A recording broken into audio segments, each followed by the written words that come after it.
क'क्राझार मिरुगुदि फोरोंथाया दिनै प्लेटिनाम मायथाइ फालिथाय फोरबो हाबाफारि खुंदों।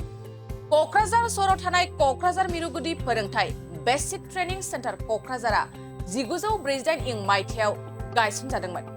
दिनै 75थि प्लेटिनाम मायथाइ फालिथाय फोरबो फालिनाय जागायजेनबाय। फुंबिलिनि समाव गुदि फोरोंथाय मिरुनि फिरफिलाखौ बिरहोयो क'क्राझार मिरु गुदि फोरोंथायनि गोरायुं सोमदोन ब्रह्मआ आरो जुबली गोसोखां खाम्फाखौ बेखेवना होयो 30 नं सानजा क'क्राझारनि एमएलए लरेन्स इस्लारिया जागायजेननाय हाबाफारियाव मेल सावरायनाय हाबाफारि लादों। बे हाबाफारियाव आसामनि मन्त्रि उरखावगोरा ब्रह्म, 30 नं सानजा क'क्राझारनि एमएलए लरेन्स इस्लारि, क'क्राझार मिउनिसिपाल बर्डनि मासिगिरि प्रतिभा ब्रह्म आरो क'क्राझार मिरुगुदि फोरोंथायनि गोरायुं सोमदोन ब्रह्मजों लोगोसे फोरोंगिरिफोर आरो फरायसाफ्रा बाहागो लायो। এইটো বহুত পুৰণি এটা অনুষ্ঠান Kokrajhar basic training centre platinum জুবুলিত ভৰি দিলে আৰু সেইকাৰণে আজি আমি ইয়াৰ আৰম্ভণি যি পৰ্ব সেই পৰ্বটো ইয়াত আমি পালন কৰিছোঁ। এদিনীয়া কাৰ্যসূচীৰে ৰাতিপুৱাৰ কাৰ্যসূচীখিনি হৈ গ'ল। অলপ পিছত এটা আলোচনা চক্ৰ আছে। তো আজি আমি খুব গৌৰৱ কৰিব লাগিব। 1963 চনত বড়ো মাধ্যমটো আৰম্ভ হৈছিলে অসমত। বড়ো মাধ্যমৰ এলপি স্কুলৰ শিক্ষকসকলৰ ট্ৰেইনিঙৰ প্ৰয়োজন হৈছিল। তো এই ক্ষেত্ৰত বিশেষকৈ কোকৰাঝাৰ বেচিক ট্ৰেইনিং চেণ্টাৰে গুৰুত্বপূৰ্ণ ভূমিকা গ্ৰহণ কৰি আহিছিল। যিহেতু কোৱালিটি এডুকেশ্যন আমাক লাগে, কোৱালিটি এডুকেশ্যন দিব লাগে আৰু সেইকাৰণে শিক্ষকসকলক ট্ৰেইনিঙৰ প্ৰয়োজন হয়।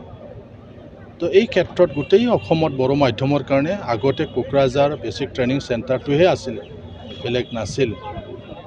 তো এই যি অনুষ্ঠান, এই অনুষ্ঠান আমাৰ কাৰণে খুব গুৰুত্বপূৰ্ণ এটা অনুষ্ঠান। আজি এইকাৰণে সকলো ছাত্ৰ ছাত্ৰী বা ট্ৰেইনীসকলক লৈ পেলাই আজি আমি এই কাৰ্যসূচীটো ৰূপায়ণ কৰিছোঁ। পূৰ্ণাংগ কাৰ্যসূচীটো অহা ডিচেম্বৰ মাহত হ'ব। কোকৰাঝাৰত এইবাৰ অসম বিধানসভাৰ শীতকালীন অধিৱেশন কোকৰাঝাৰত হ'ব। এতিয়ালৈকে তাৰিখ ঠিক হোৱা নাই, কোন তাৰিখৰ পৰা কেতিয়ালৈকে আমাৰ শীতকালীন অধিৱেশনটো কোকৰাঝাৰত হ'ব।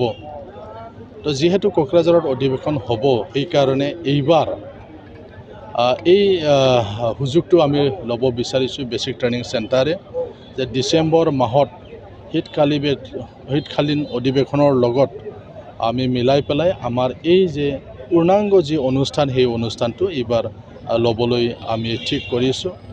ইতিমধ্যে ইয়াত ৰিচিপশ্যন কমিটি গঠন কৰি দিয়া হ'ল আৰু সেইমতে সকলোবিলাক আমি ঠিকে থাকে আমি প্লেনিংবিলাক কৰি আছোঁ। এইবাৰ ইয়াৰ কাৰণে অলপ আগত মেমৰিয়েল এটা টম্ব ইয়াত গঠন কৰা হ'ব। আজি আমি সেইটো এটা প্ৰতীকী চিন হিচাপে আজি ইয়াত আমি উদ্ঘাটন কৰিছোঁ। আৰু ইয়াৰ যিহেতু বহুত পুৰণি হ'ল, ইয়াত ৰিন'ভেশ্যনৰ কাম চলিব আৰু এটা ধুনীয়া এটা গেট নিৰ্মাণ কৰাৰ কাৰণে আমি প্ৰস্তুতি চলাই আছোঁ। এই ক্ষেত্ৰত BTCৰ সন্মানীয় চিফ প্ৰমোদ বড়ো মহোদয়ে আৰ্থিক সাহায্য দিয়াৰ কাৰণে তেওঁ ব্যৱস্থা কৰি দিছে।